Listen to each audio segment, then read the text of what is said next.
안녕하세요. 과학이 재밌어지는 시간, 과학으로 보는 세상씨 4주간 특별한 과학 이야기로 함께하고 있습니다. 기화 씨, 뭘 그렇게 유심히 보고 있어요? 예, 시작했구나.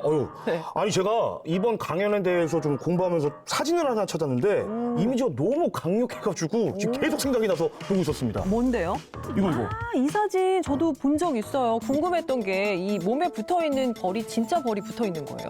네네. 이게 합성이 아니고 실제로 촬영이 된 사진이 맞습니다. 할리우드 스타 안젤리나 졸리의 몸에 벌이 붙어있는 건데요. 이 촬영에 동원된 벌이요, 무려 6만 마리에 달한다고 합니다. 네. 이 작품이 2022년 시에나 국제사진상 수상작이기도 한데요. 네.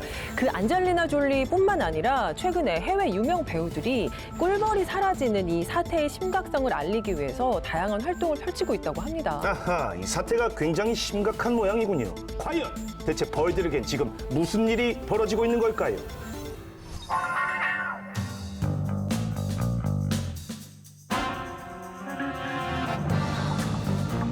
기후변화는 겨울철에도 문제를 일으키고 봄철에 꿀벌이나 이런 벌들의 이 생활에 영향을 많이 주게 됩니다.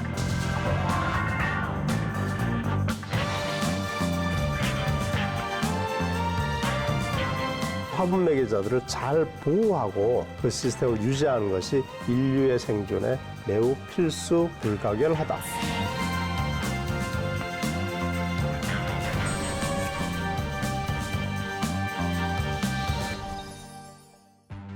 인류의 위기와 함께 꼭 거론되는 곤충이 있습니다. 바로 꿀벌인데요. 모두가 알고 있다고 생각하지만 잘 모르는 꿀벌 이야기, 오늘 특별한 강연 준비했습니다. 자, 교수님 직접 자기소개 부탁드릴게요. 네, 안녕하세요. 저는 안동대학교 식물의학과에서 곤충 생태학, 꿀벌 생물학, 그리고 화분 매개 생태학 등을 강의하고 연구하고 있는 정철희입니다.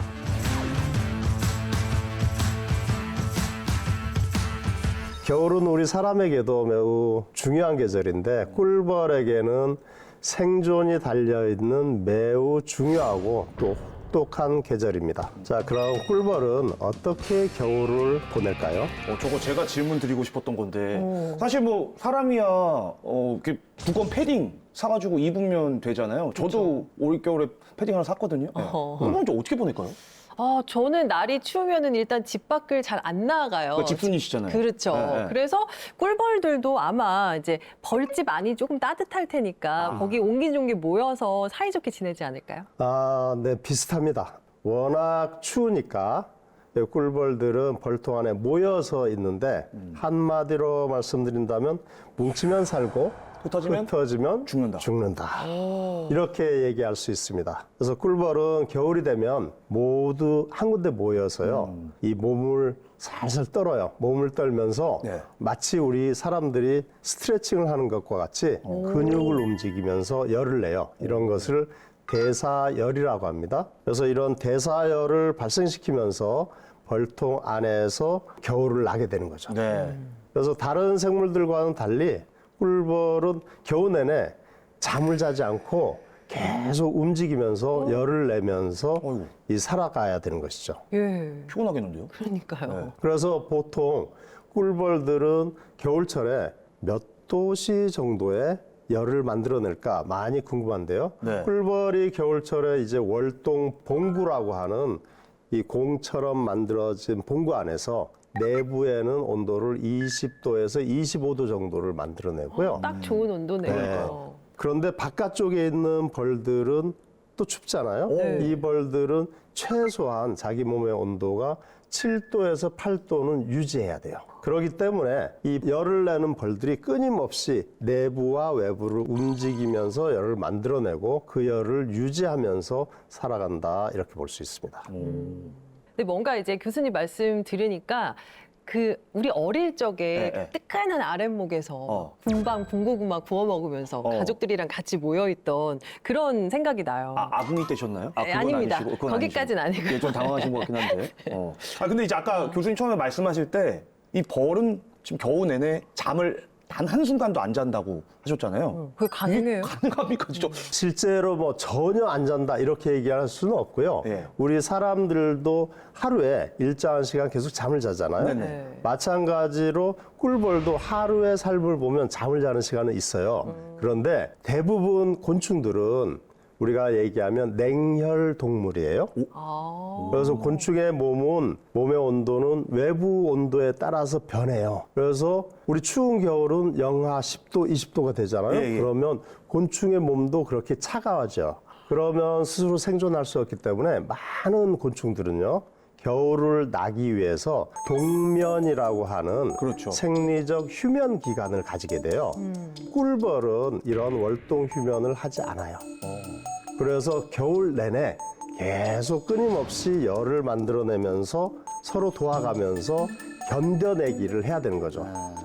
방금 아랫목에서 고구마 까먹는 얘기를 하셨잖아요. 예. 그런 것과 비슷하게 꿀벌은 벌통 내에 그동안 저장해 놓은 벌꿀이 있어요. 예. 이 벌꿀을 먹으면서 계속 열을 만들어내야 돼요. 네네. 그렇게 해야만 생존이 가능하죠. 그런데 이제 겨울철에는 여러 가지 상황들이 있잖아요. 네. 그래서 뭐 날씨 상황도 있고 뭐 식량의 상황도 있고 이런 상황에 따라서 실제로 죽게 되는 벌들도 많아요. 그래서 우리는 이 겨울나기야말로 꿀벌에게는 생존의 문제다. 그래서 어떤 상황들이 이런 꿀벌의 생존에 위협을 주게 될까요? 아무래도 일단 겨울은 먹이 활동이 쉽지가 않을 것 같거든요. 아, 그렇겠다. 네, 그래서 좀 많이 죽는 게 아닐까요?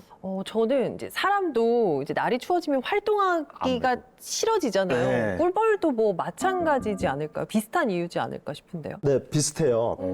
그런데 최근에 겨울은 오히려 추운 게 문제가 아니고 따뜻해져서 문제가 되는 경우가 많아요. 네.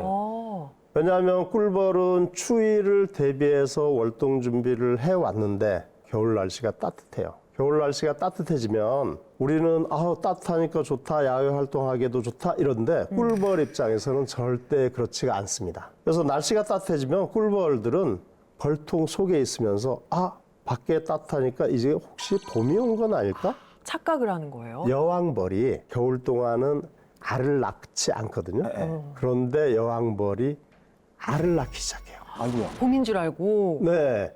따뜻해졌으니까 겨울철에 여왕벌이 알을 낳기 시작하면은 그때부터 벌통 내부에 네. 꿀벌들의 모든 생리와 생태가 봄 태세로 바뀌게 되는 아이고야. 거죠. 일벌은 아랫목에서 고구마를 까먹고 있었는데 이제는 애를 키워야 되는 거예요. 네. 애를 키우려면 어떻게 해요?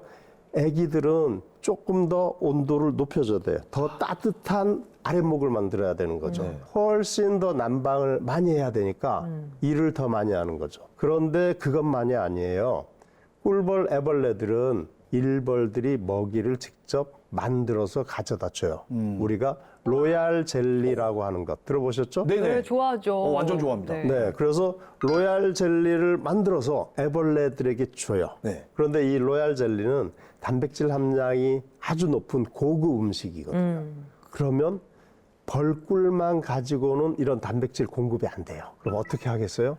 일벌들에게 이제 나가서 갖고 와라. 밖에 나가서 뭐 좀 가져와라. 그래서 일벌들이 밖으로 나가기 시작하는 거죠. 그럼 밖에 나가면 방금 따뜻했었는데 밖에 나가니 추워요. 그럼 어떻게? 추워서 오히려- 갑자기 집에 못 돌아오는 경우도 생기고 네. 그리고 며칠 동안 따뜻해서 애를 막 키우고 있었는데 갑자기 한파가 몰아쳤어요. 그러면 또 죽게 되고 네. 이러한 것들이 반복될 수가 있는 거죠. 그러니까 이게 저는 겨울이 따뜻해지면 당연히 꿀벌한테도 좋을 줄 알았는데 오히려 따뜻한 겨울이 벌들의 생존에 있어서는 더 위협적인 거네요. 그렇죠. 실제로 이제 추운 겨울을 가정하고 준비된 월동 프로그램인데 네. 기후 온난화는 이러한 꿀벌들에게 헷갈림을 주는 거예요. 또 겨울이 지나가면서 봄이 오잖아요.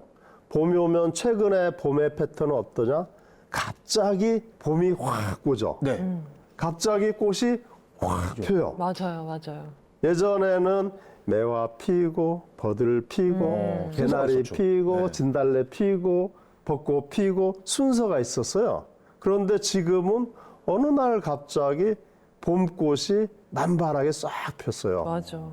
아, 그러면 천천히 여러 꽃들을 방문하면서 먹이를 수집해야 되는 우리 꿀벌들이나 많은 벌들에게는 갑자기 너무 큰 상이 차려져 있는 거예요. 아이고야. 다 먹고 배불러요. 못 먹어요. 배탈 나겠네요. 그런데 며칠 있으면 상이 없어졌어요. 네. 그러면 며칠 배부르다가 먹을 수 있는 양식이 적어드는 거죠. 그러면 어떻게 되나? 올해 문제만 생기는 게 아니고 벌들의 후손을 만들어내는 일도 어려워진다는 거죠. 그래서 이렇게 기후변화는 겨울철에도 문제를 일으키고 봄철에 꿀벌이나 이런 벌들의 이 생활에 영향을 많이 주게 됩니다. 네, 그러고 보니까 최근 몇 년 동안 꿀벌 집단 폐사 뉴스가 특히 겨울에 좀 유독 많았던 것 같긴 하네요. 네네, 맞습니다. 실제로 이제 꿀벌은 대부분 우리 양봉가들이 사육을 하잖아요. 네. 그렇게 해서 겨울을 나게 되는데 전통적으로 보면 우리나라에서 겨울철 꿀벌 월동 실패하는 비율이 한 15%에서 17% 정도였었거든요. 그런데 최근에 2022년 그해 겨울에는 유독 많은 양의 꿀벌들이 폐사가 일어났어요. 전국적으로 월동 실패율을 보면 30%가 넘었거든요. 아니 40%가 넘은 것도 네, 있어요. 전라남도는 지금 그렇게 나오네요. 한 겨울을 지나면서 우리나라에서 70억 마리, 80억 마리 이상의 꿀벌이 사라진 거죠. 자, 그러면 이게 우리나라만의 문제인가? 이렇게 봤는데 실제로 그렇지 않아요. 미국, 유럽에서는 우리나라보다 훨씬 일찍 이러한 꿀벌의 대량 폐사가 문제가 되었고요. 그렇지만 약간의 그 경향은 좀 다른 것 같아요. 미국과 유럽에서는 여름철에도 많이 죽고 겨울철에도 많이 죽는데 반해서 우리나라에서는 특별히 겨울철에 더 많이 죽는 이러한 현상이 보고가 되고 있습니다. 두 번째는 이런 기후변화 영향들이 단순히 온도만 이렇게 변하는 게 아니고 뭐가 나타납니까? 이상기상 현상들이 많이 나타나잖아요. 이상기상 현상 중에 대표적인 게 갑자기 여기만 비가 폭우가 내리는데 옆에는 쨍쨍하고. 열대지방 스콜처럼 그죠? 네, 맞습니다. 그래서 이런 폭우, 폭설, 가뭄 이런 것들이 극대화되면서 생태계에 이상 현상이 나타나요. 그 식물도 뭐지? 그래서 최근 이번 가을철 너무 따뜻했잖아요. 맞아요. 가을철이 따뜻해서 나온 게 가을철에 벚꽃이 피었어요. 가을 벚꽃이요? 맞다. 세상에. 이게 반가운 소식일까요? 일단은 저는 개인적으로 별로 그 벚꽃을 좋아하지 않습니다. 왜냐하면 그래요? 같이 구경 갈 사람이 없어요. 아, 왜 또 그래요? 예, 아무튼 뭐 올해도 그럴 것 같은데 아무튼 근데 저는 그렇습니다만은 벌들한테는 저는 좋을 것 같은데 어쨌거나 저기서 이제 뭐 수분을 얻어가지고 그쵸. 즉 먹이 활동이 가능하다는 얘기니까요. 예. 저도 비슷한 게 꽃이 안 피는 게 문제지 피는 게 나쁘진 않을 것 같은데요. 그러니까요. 자, 꽃이 피는 게 보기 좋죠. 네. 그런데 실제로 식물이 꽃을 피우는 것은 나름대로 어떤 목적을 가지고 있잖아요. 식물이 꽃을 피우는 것은 번식을 하기 위해서 꽃 속에 암술과 수술을 만들고 꽃가루를 만들고 여러 가지 이런 이 도구를 만들어요. 그런데 대부분 이렇게 제철이 아닌 다른 시기에 피는 꽃들은요. 네. 이러한 충분한 기능을 못하는 경우가 많아요. 오. 우리가 이런 것을 불시개화라고도 얘기하더라고요. 불시개화라는 것은 때가 아닌 때 꽃이 폈어요. 그런 꽃들은 대부분 화미를 제대로 생산하지 못하는 경우가 많아요. 어머. 껍데기네요, 그냥. 그런 껍데기죠. 벌들이 당황하겠어요. 그러니까요, 진짜 혼란스러울 것 그래서 같아요. 실제로 이제 꽃은 피었는데 꿀이 없잖아요. 그럼 꿀벌들이 가서 꽃가루를 옮겨줘도 실제로 이 꽃의 화분의 기능이 제대로 안 되고 꽃도 종자를 맺지 못할 뿐 아니라 벌들은 불필요한 노동을 하게 되는 거죠. 그러네. 그런데 이 나무에서 꽃들이 지금 몇 개 폈어요. 네. 그런데 다시 겨울이 왔어. 내년 봄에 다시 이 나무에서 꽃이 필까요? 적게 피게 될 가능성이 높아요. 자, 그리고 많은 이렇게 철모르게 이제 피는 꽃들 경우 실제로 이런 꽃들을 방문하는 화분 매개자 같은 경우 야생의 벌들에겐 더 혼란을 많이 줄 수가 있어요. 이런 혼란 때문에 이 생태계 균열은 더 빠르게 나타날 수 있다 이렇게 보는 거죠. 우리가 학교 다닐 때 배우기로는 이제 벌들이 체계적인 그 무리 생활을 한다고 하잖아요. 그렇죠. 각자 역할 분담은 어떻게 하는지 궁금해요. 아, 예. 꿀벌 같은 경우는 전형적인 사회성 동물이에요. 사회성 동물이라는 것은 집을 짓고 집안에서 여러 세대가 겹쳐서 양육을 하고 교육을 하고 돌봐주는 이런 생활을 하는데 그 안에서 이 벌들은 이 성별로 계급별로 어떤 노동과 역할이 분명하게 정해져 있고 그것을 따라가야지 그 사회가 유지가 돼요. 우리 사회도 마찬가지 여러 가지 체계와 규범, 규칙들이 있는 것처럼 꿀벌 사회에서도 이런 체계와 규칙은 매우 중요해요.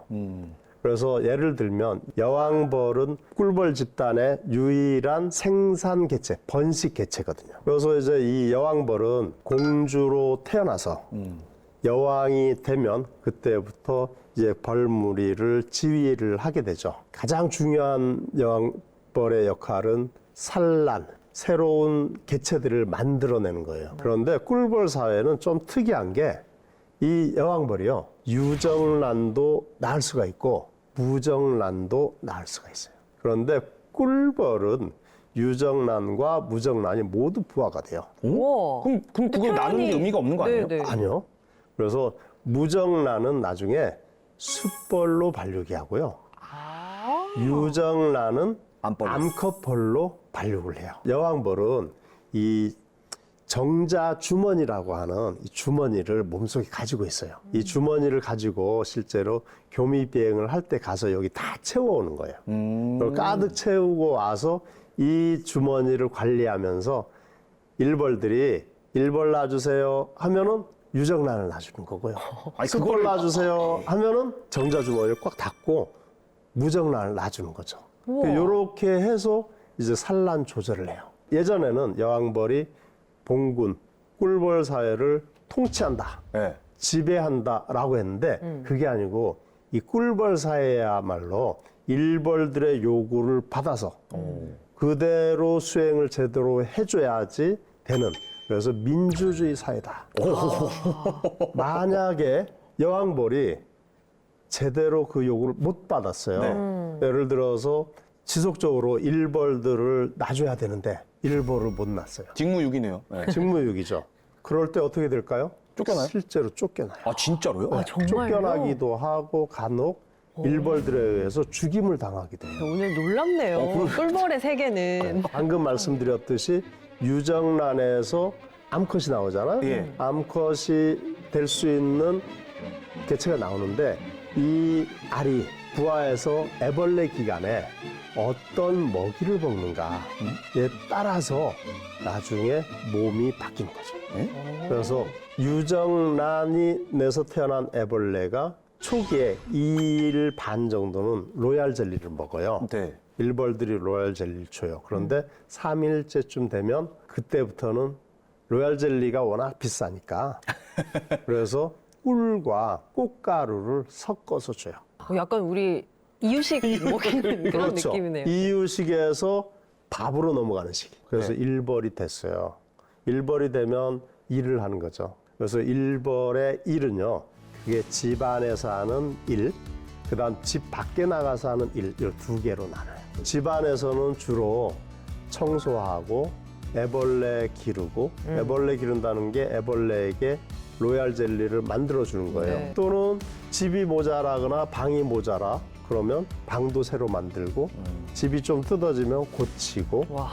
심지어는 이제 한 일벌 연령의 2주가 지나면 그때부터 밖으로 나가볼까? 그래서 문지기 생활을 해요. 그렇게 해서 집을 방어하기도 하고 네. 이런 근친을 인식하기도 하고 이런 활동들이 끝나면 그때 비로소 야 이제는 너 졸업해서 밖에 나가서 사회생활해 돈 벌어와 아. 그렇게 해서 그때부터 꿀벌들은 밖에 나가서 꽃을 찾아가서 꽃에 가서 꿀을 가져오거나 꽃가루를 가져오거나 이런 일들을 합니다.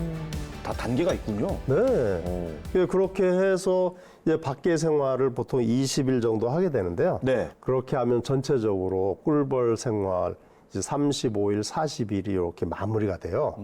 그렇게 돼서 나중에 이제 노쇠하잖아요. 네. 노쇠하면 또 이 꿀벌이 대단한 게 너무 이제 나이가 많이 들었어요. 나이가 많이 들어서 소위 이제 꿀벌의 수명이 거의 다해 가잖아요. 그럴 때는 대개는 나갔다가 안 들어와요. 본인이요? 그럼 어떻게? 나갔다가 이제 실은 밖에서 이제 이 생을 마감하게 되죠. 왜요? 보통 이제 집안에서 생을 마감하는 게 아니고 이 꿀벌들은 밖에서 생을 마감해요. 왜냐하면 노쇠한 꿀벌들은 밖에 이제 많은 접촉이 있었기 때문에 내 몸도 오염이 될 수가 있고, 그 다음에 내가 벌통 안에서 쓰러지면 그 벌통 안에 있는 다른 일벌들이 이 일을 해줘야 되잖아. 추가적인 이런 것을 꿀벌의 이타성이라고 얘기해요. 피해를 안 주려고. 네. 그런데 이제 꿀벌들이 밖에 가서 이제 꿀을 가져오는 일을 하잖아요. 네네. 저 꿀을 가져오는 일을 하는데 어떻게 알고 어디 가서 꿀을 가져올까? 그러니까 이제 춤을 추잖아요, 걔네가. 자, 여기서 제가 퀴즈를 하나 내겠습니다. 네. 일벌들은 왜 춤을 출까요? 정답. 제가 또 이 동물의 왕국의 애청자 아니겠습니까? 예. 이거는요, 먹이 활동을 위해서입니다. 그러니까 먹이가 있는 곳을 발견했다. 동료들이 어서 와라. 요걸 딱 알려주기 위해서죠. 맞습니다. 맞죠? 그래서 실제로 꿀벌의 춤은요, 실제로 내가 어디에 갔다 왔는지, 어디에 무엇이 어떻게 있는지 위치를 알려주기 위한 방법이에요. 오, 춤으로 어떻게 위치를 알려줘요? 꿀벌은 대개 춤을 팔자춤이라고 해서 이렇게 춤을 춰요. 엉덩이를 흔들면서 춤을 추는데요. 이렇게 춤추다가 돌아오고 다시 어떤 한 방향으로 계속 전진을 해요. 지금 저렇게. 네, 한 방향으로 전진을 하는데 이 방향이 실제로 내가 갔다 온 방향인데요. 그걸 벌통 안에서는 그 방향이 안 보이잖아요. 네. 그래서 중력의 반대 방향에 태양이 있다고 가정하고 방향을 정하는 거예요. 그리고 얼마나 멀리 갔다 왔는지는 실제로 엉덩이를 흔드는 강도와 시간에 의해서 얼마나 멀리 갔다 왔는지를 알려줍니다. 예전에 제가 TV 다큐멘터리에서 보기로 원형춤도 춘다고 들었거든요. 네, 그렇습니다. 실제로 이제 꿀벌의 춤을 팔자춤과 원형춤으로 나누는데요. 이 팔자춤은 거리와 방향을 알려줘야 되니까 멀리 있는 경우, 보통 200m 밖의 경우는 팔자춤을 추는데 바로 집 앞에 여기 금방 나갔다 와 이런 정보는 원형춤을 추는 거예요. 동글동글 뱅글뱅글 도는 것은 집 밖에 나가면 있어 이런 정보를 알려줘요. 신기하다. 그러면 원형춤이 좀 더 반갑겠다. 그러니까요. 네. 교수님, 일벌이 다 암벌이라고 얘기를 해주셨잖아요. 네. 그러면 무리 내에 있는 수벌은 뭘 하나요? 그거 도대체 어떤- 남자애들은 뭐예요? 꿀벌 사이에서 숫벌은요 딱 한 가지 기능만 하는 거예요. 뭐죠? 숫벌은 태어나서 여왕벌을 찾아가서 여왕벌과 교미하는 기능이 가장 중요한 거죠. 네. 실제로 이제 집단의 유전자를 넘겨주는 방법이잖아요. 예. 교미를 하면 대부분 그 숫벌은 교미하면서 정자를 넘겨주면서 죽게 돼요. 죽어요? 장렬하게 전사하는 거죠. 네. 네. 이 역할을 다 했으니까. 그러고 그냥 바로 죽는다고요? 네. 자기의 역할을 다 했으니까 나는 더 이상 더 할 일이 없다. 그런데 성공하지 못한 숫벌들은 집에 돌아가죠. 그러네. 걔네들은 사는 거네요. 배고프니까. 네. 집에 돌아가서 또 다음날 또 나와요. 그래서 또 성공을 못하면 또 들어갔다가 또 나와요. 네. 그러면 며칠째 계속 들어가면 집에서 왜 왔니? 쫓겨나요. 그때부터는 밥도 안 줘요. 혼자 먹어요. 그렇게 해서 실제로 이제 교미에 성공하지 못한 숫벌들은 예. 그렇게 해서 대부분 쫓겨나서 죽게 되는 경우가 많아요. 아니, 짠하다. 그러니까 이게 되게 뭐랄까요? 저도 같은 남자라고 하기 좀 그렇지만 아무튼 이 수컷의 뭔가 이 삶이 갑자기 좀 애처롭다. 교수님 뭐 이런 얘기를 이렇게 웃으면서 하서 같은 남자끼리. 예. 아유, 저는 역할을 잘하고 있습니다. 그렇죠. 밥 잘 챙겨주시나 보네요, 사모님께서. 정말 각자 분담되어 있는 역할이 있다는 거 네. 알면 알수록 정말 진짜. 흥미롭고 신비로운 꿀벌의 세계입니다. 예. 네. 2022년 그해 겨울에는 유독 많은 양의 꿀벌들이 폐사가 일어났어요. 최소한 자기 몸의 온도가 7도에서 8도는 유지해야 돼요. 한마디로 말씀드린다면 뭉치면 살고 흩어지면 죽는다. 기후 온난화는 이러한 꿀벌들에게 헷갈림을 주는 거예요.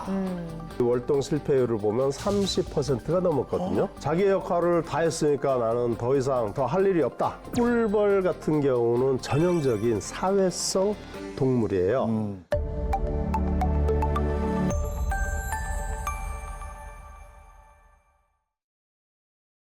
이 실제로 이제 뭐 꿀벌들이 참 이런 흥미로운 삶을 살아가고 있는데 실제로 뭐 흥미롭기만은 하지 않고 매우 또 힘들잖아요. 그래서 최근에 이제 꿀벌 실종 사건도 많아지고 그러면서 여러 가지 요인들이 더 복합적으로 많아지고 있다 이런 얘기들을 하죠. 그래서 그렇죠. 그 용의자들을 한번 찾아볼까요? 용의자들. 네. 일단 요거는 제가 한번 좀 먼저 말씀을 드려볼게요. 가을쯤만 되면은 이제 너튜브에 많이 올라오는 요 양봉 관련된 아이템들 중에 이 말벌 이야기가 많습니다. 그러니까 이 천적들. 일단 천적들 때문에 꿀벌의 개체 수가 좀 많이 줄어드는 것도 있을 것 같고, 그다음에 아무래도 이제 우리가 살고 있는 사회가 이제 첨단 사회다 보니까 네. 이제 각종 기술들이 많이 발전을 하고 있잖아요. 특히 이제 전자파 이런 게 좀 영향을 준다. 이것도 제가 얼핏 본 것 같거든요. 아주 뭐 그 날카로운 네. 지적이신 것 같아요. 우리 그다음 저기 좋은 것 지화 아나운서는 어떻게 생각하세요? 저는 사실 이건 제가 좀 유리한 게 제가 예전에 교수님께 들었습니다. 아. 기생충이 있어요. 제가 기억하기로 꿀벌 응애였던 것 같은데 그 아이가 네. 굉장한 주범이지 않을까 싶습니다. 아, 네, 맞습니다. 다 맞습니다. 실제로 이제 꿀벌들은 여러 가지 요인들의 영향을 받는데 그 중에 1번을 찍으라면 단연 꿀벌에 기생하는 기생응애입니다. 응애. 예. 응애예요, 뭐 이거. 예, 응애예요 하는 그 응애인데요. 이름은 예. 꿀벌 응애라고 하는데 이 꿀벌 응애의 학명은 바로와 디스트럭터라고 해서 디스트럭터. 파괴자? 파괴자의 이름을 가지고 있는 응애예요. 그래서 이 꿀벌 응애는 보통 꿀벌의 어른 몸에 붙어서 네. 실제로 혈림프, 쉽게 말하면 피죠. 피를 빨아먹기도 하고요.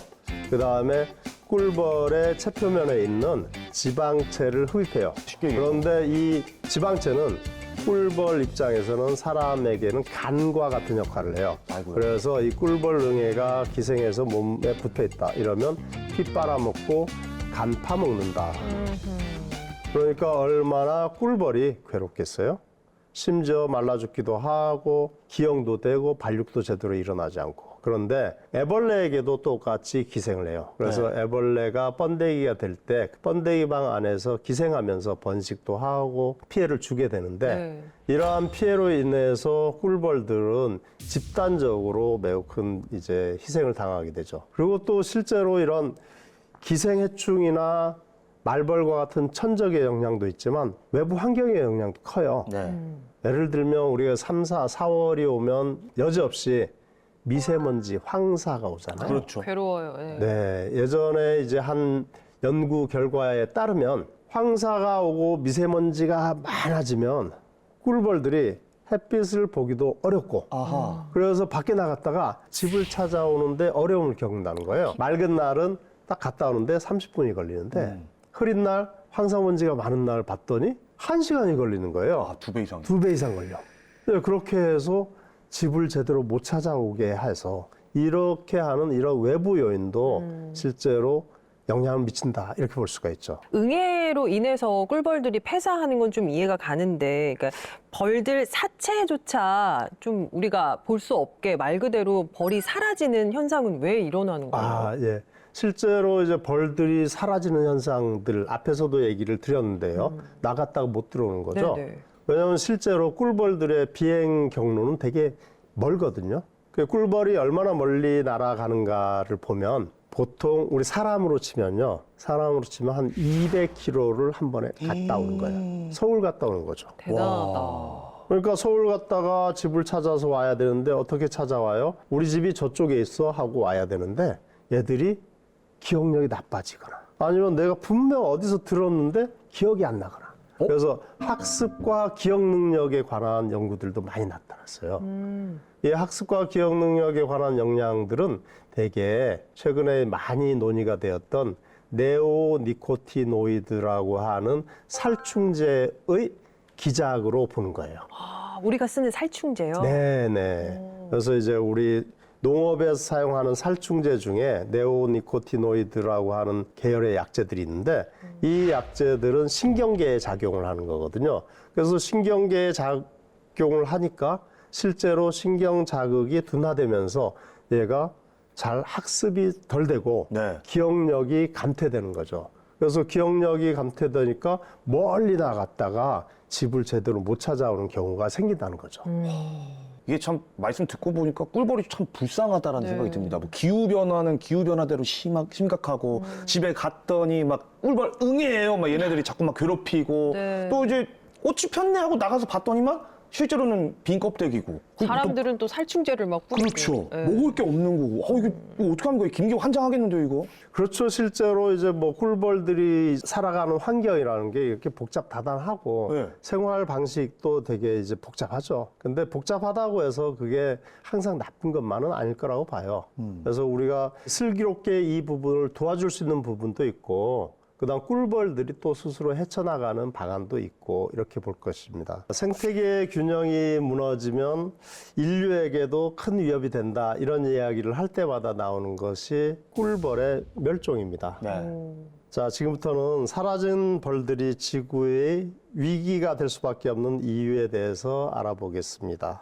자, 여기서 퀴즈 드립니다. 좋습니다. 이번에는 숫자로 힌트를 드릴 텐데요. 꿀벌 화분매개에서 숫자 90이 의미하는 것은 무엇일까요? 오늘 소름 돋았어. 왜요? 제가 90년생이잖아요. 네, 지난 1월 28일이 제 생일이었거든요. 그게 다예요? 아니, 모르겠습니다. 아무튼 갑자기 90 보니까 반가워가지고, 예. 네. 혹시 뭐 아시는 거 있으세요? 아니 저는 사실 굉장히 얘기 들으면서 계속 생각했는데 전혀 감이 안 와요. 그렇죠. 네. 실제로 야생식물의 90%가 꿀벌과 같은 화분매개 곤충에 의존해서 번식을 합니다. 90%? 예. 와. 자, 그리고 인류 식량의 90%를 차지하고 있는 100대 농작물 중에서 75개가 곤충 화분맥에 의해서 생산이 이루어집니다. 와. 우리 식탁에 나오는 온갖 과채류들, 네. 딸기, 토마토, 수박, 참외, 사과, 배, 복숭아 이런 것들이 화분매개를 통하지 않고는 제대로 생산이 되지 않습니다. 그렇긴 하네요. 그러면 우리 한우는 어떨까요? 한우요? 네. 소고기요? 심지어는 소고기 축산도 화분매개에 영향을 받습니다. 소들이 가장 좋아하는 풀이 사료작물이죠. 네. 네. 사료작물 중에서 가장 대표적인 것이 알팔파라고 하는 콩과식물입니다. 단백질 함량이 높아서 소들에게 매우 중요하죠. 그런데 알팔파는 벌이 없으면 알팔파 식물 종자가 형성이 안 됩니다. 그러면 다음 해에 알팔파를 먹일 수가 없죠.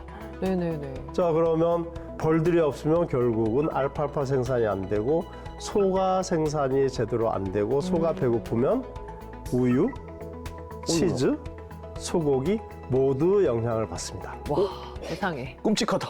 그만큼 실제로 꿀벌과 같은 화분매개 곤충이 기여하고 있는 생태계 서비스 기능은 엄청난 거죠. 전 세계적으로 이러한 곤충 화분매개의 경제적 가치는 한 670조 원 정도가 추정이 됐어요. 우리나라에서는 과체류 생산에 기여하는 경제적 가치만도 6조 원 이상이 추정이 됐어요. 자, 그러면 여기서 퀴즈를 하나 더 내겠습니다. 네. 자, 다음 중 화분매개자가 아닌 것을 고르시오. 여기 지금 왼쪽부터 파리, 나비, 그다음에 새, 새. 박쥐 이런 건가요? 나비는 확실히 뭐 맞을 것 같고요. 어. 또 박쥐는 근데 너무 좀 뜬금없지 않습니까? 이 동굴에 있는데 제가 뭐 이렇게 나오나? 저는 박쥐가 정답인 것 같은데. 저는 왠지 네. 새가 가장 아닐 것 같긴 한데 또 맞을 것 같기도 하고 확신이 안 서요. 어렵습니다. 네네.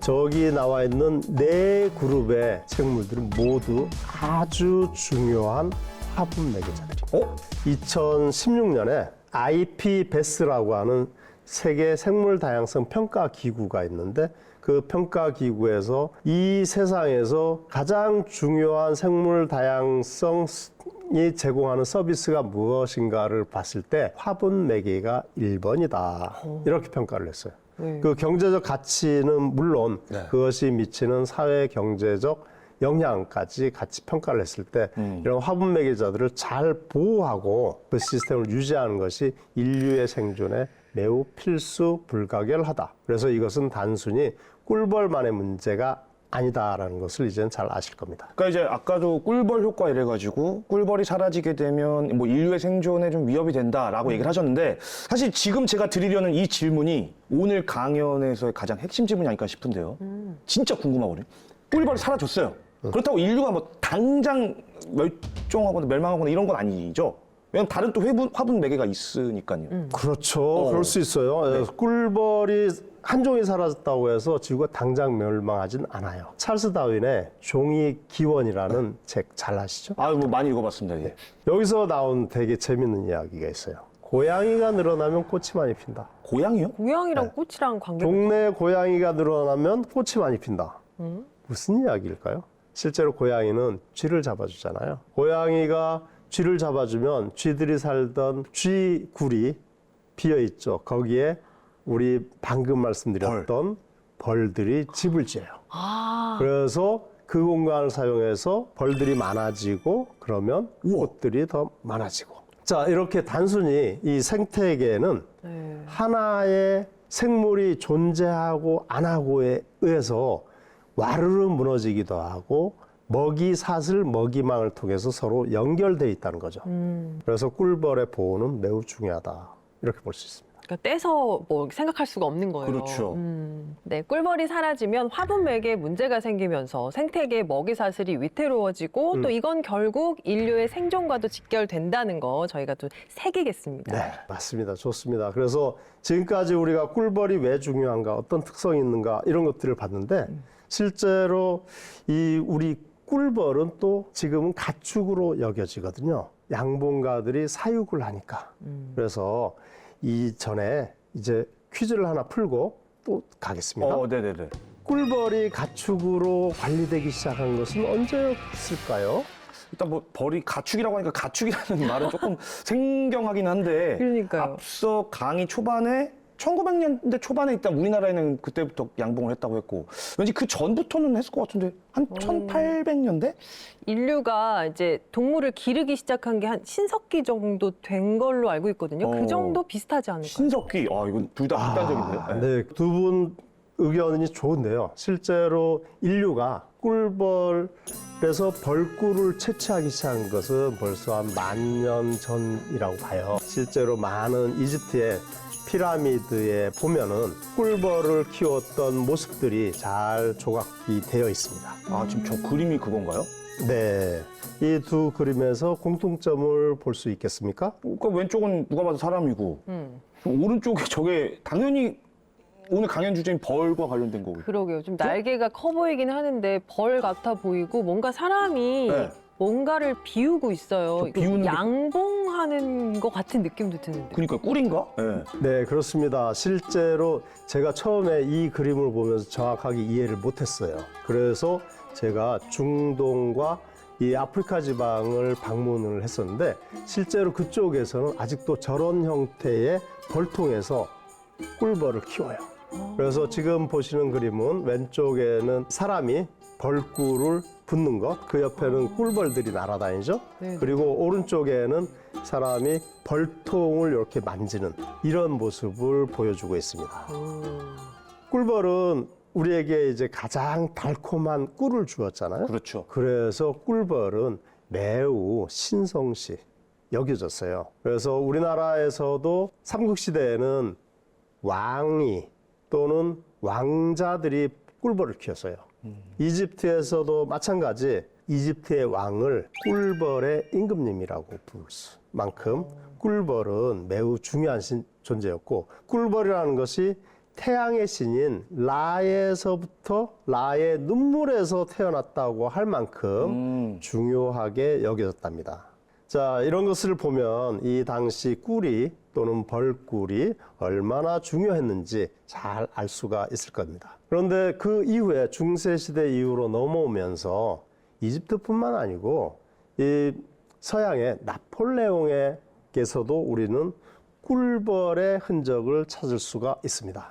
지금 보시고 있는 것이 이 나폴레옹 1세 대관식의 모습을 담은 그림인데요. 네. 1804년 12월 파리의 노트르담 대성당에서 거행됐던 이 대관식에서 황후가 나폴레옹에게 왕관을 주고 있습니다. 그 오른쪽 모습을 자세하게 살펴보면 옷의 문양에 꿀벌이 그려져 있는 것을 볼 수 있습니다. 아, 지금 저 망토 같은, 진짜네. 와. 자, 나폴레옹의 망토는 물론 신발, 그다음 그리고 그 안에 있는 많은 장식에서 꿀벌이 새겨져 있어요. 그러네요. 자, 그만큼 이 꿀벌 문양이라는 것은 네. 사회성, 충성, 로얄티를 강조하는 그런 문화인 것 같습니다. 이러한 이제 그 꿀벌의 삶을 모방해서 또는 이제 꿀벌의 삶을 차용해서 현대 과학 기술로 적용하는 사례들도 많이 있습니다. 그래요? 네, 우리가 그런 것을 우리 소위 바이오미메틱스라고 해요. 모방공학이라고 하는데. 모방공학. 네. 모방공학에서 가장 많이 하는 것 중에 하나가 꿀벌 벌집의 육각형 구조를 봐요. 육각형 구조. 왜 벌들은 하필이면 벌집을 육각형으로 만들었지? 그렇다. 동그랗게 하거나 네모나게 하면 좀 더 편할 텐데. 그런데 자세히 이것을 탐구해 봤더니 이런 육각형 구조야말로 가장 공간을 효율적으로 사용하는 방법이다. 일정한 면적을 가장 밀도 있게 채워 넣을 수 있는 방법이다. 그리고 그 안에 무거운 벌꿀을 저장하잖아요. 네. 구조적으로 안정되어 있다. 그래서 이러한 구조적 안정성 등을 바탕으로 해서 소위 말하는 벌집 구조, 우리는 벌집 삼겹살만 보는 게 아니고 벌집 구조들을 만들어내서 강도가 높은, 탄성이 높은, 반발력이 높은 곳에 어떤 공학적인 설계를 이용하는 것이죠. 지금 보시는 것은 이제 KTX인데요. 예. KTX는 속도가 엄청나게 빠르잖아요. 그렇죠. 시속 300km 빠르기 때문에 실제로 이제 범퍼 부분은 되게 완충을 잘해야 돼요. 그래서 이 범퍼 부분에 완충을 할 수 있는 충격 흡수 장치를 여기를 허니콤이라고 해요. 허니콤. 네, 허니콤이라는 게 벌집이라는 뜻이죠. 그래서 이런 허니콤 구조를 가져다 주면 외부에서 충격이 왔을 때 그 에너지를 빠르게 흡수를 해주기 때문에 이 부딪힘으로 인한 충격을 잘 흡수해줘서 안전을 담보할 수 있는 이런 구조죠. 그러니까 이 꿀이나 애벌레를 이제 보호하기 위해서 만들어진 이 벌집의 구조 자체가 우리 인간 생활에도 적용이 된다고 하니까 너무 신기합니다. 맞아요. 예. 네, 이렇게 해서 지금까지 우리에게 가장 친숙하면서도 이로운 곤충 꿀벌에 대해서 다양하게 배워봤는데요. 마지막으로 우리가 또 고민해 봐야 될 문제가 있죠, 교수님? 네, 그렇죠. 실제로 우리는 지금까지 꿀벌의 삶에 대해서 들여다봤고 이 꿀벌들이 얼마나 중요한 역할을 하는지도 봤어요. 그런데 이 꿀벌이 여러 가지로 어려움에 처해 있다. 그렇다면은 앞으로 우리가 찾아봐야 되는 것은 이 꿀벌들과 어떻게 잘 살아갈 수 있는가. 꿀벌과의 공존의 방법, 그리고 꿀벌을 보호할 수 있는 방안들을 모색을 해봐야 될 것 같습니다. 자, 거기에는 앞에서 얘기됐던 위협 요소라는 것들을 줄여주는 것 매우 중요하겠죠. 네. 기후변화의 영향, 살충제 문제, 환경오염, 그다음 기생하는 생물에 대한 이제 문제. 그렇죠. 이런 것들이 결국은 이 꿀벌과 연관되어 있는 생태계, 식량 안보, 이런 것과도 이제 아주 밀접하게 관련이 됐단 말이죠. 네. 그래서 꿀벌의 위기를 해결하는 것은 단순하게 양봉가들이 꿀벌을 키우는 데 가서 거기서 도와주는 것보다도 이게 사회적으로 어떤 공감대를 만들어내서 꿀벌이 활동하는 환경을 보호하고 개선해내는 노력이 필요할 것으로 보입니다. 이제 지금부터가 정말 더 중요할 것 같다는 생각이 드는데 맞아요. 앞으로 우리가 좀 어떤 방향으로 나아가면 좋을까요, 교수님? 큰 방향이라는 거 있잖아요. 큰 방향은 큰 논제에서 시작됩니다. 그래서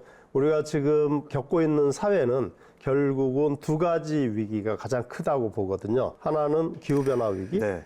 두 번째는 생물 다양성 위기예요. 그래서 기후변화 위기에 대한 많은 이제 기후 행동들이 제시가 되잖아요. 그래서 어떻게 하면 기후변화를 완화시키거나 영향을 저감할 수 있는가 많은 행동 양식들이 제시가 되고 있고 생물 다양성도 비슷한 것 같아요. 결국은 꿀벌의 위기는 또는 야생벌들의 위기는 생물 다양성의 위기라고 보는 거죠. 그렇다면은 가장 중요한 것들이 그들의 서식 공간에서 우리 사람들이 어떻게 같이 살까 공존하는 방법들을 모색하는 거죠. 이런 데는 소위 말하는 정책적인 그 결정도 매우 중요하다고 생각을 합니다. 실제로 이제 많은 우리의 활동들이 어떤 국가적 차원에서 이 정책 결정에 의해서 이루어지는 경우가 많거든요. 네. 그래서 정책 결정에 있어서 우리는 보다 나은 지속 가능한 미래 사회를 생각하면서 지금 현재 우리가 살고 있는 이 세상이 우리의 것이 아니고 실제로 우리 후손들에게 빌려서 쓰는 것이다 라고 생각을 한다면 그 많은 문제들을 개선하는 데 큰 도움이 될 거라고 보고요. 네. 우리 꿀벌들도 그런 와중에 조금 더 삶이 나아지지 않을까 이렇게 생각을 합니다. 네. 어우, 이 알아두면 쓸데있는 이런 강연들 딱 들으니까 말이죠. 제 뇌주름이 좀 한동안 펴져 있었다가 다시 좀 짜글짜글해진 것 같아요. 너무 감사합니다. 네. 네, 감사합니다. 이상으로 저의 강연은 마치도록 하겠습니다. 감사합니다. 고맙습니다. 고맙습니다.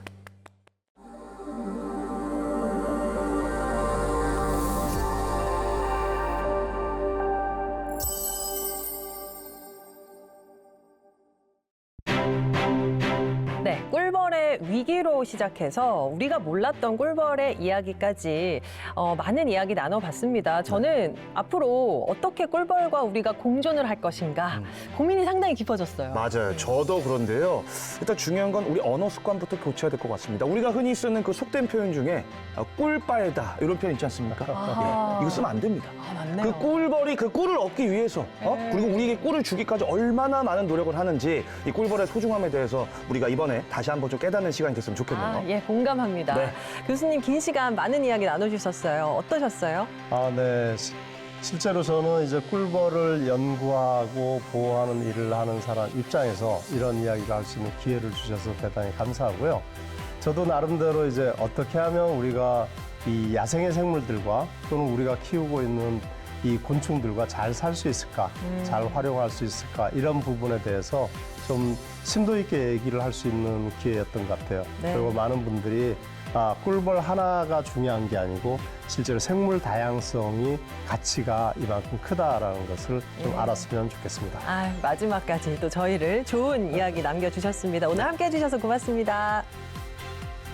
네, 과학으로 보는 세상씨, 저희는 다음 시간에 더 유익한 과학 이야기 들고 찾아오겠습니다. 과학이 보인다. 과학이 즐거워진다. 스치기만 해도 당신 과학 전문가. 과학으로 보는 세상. 씨 고맙습니다.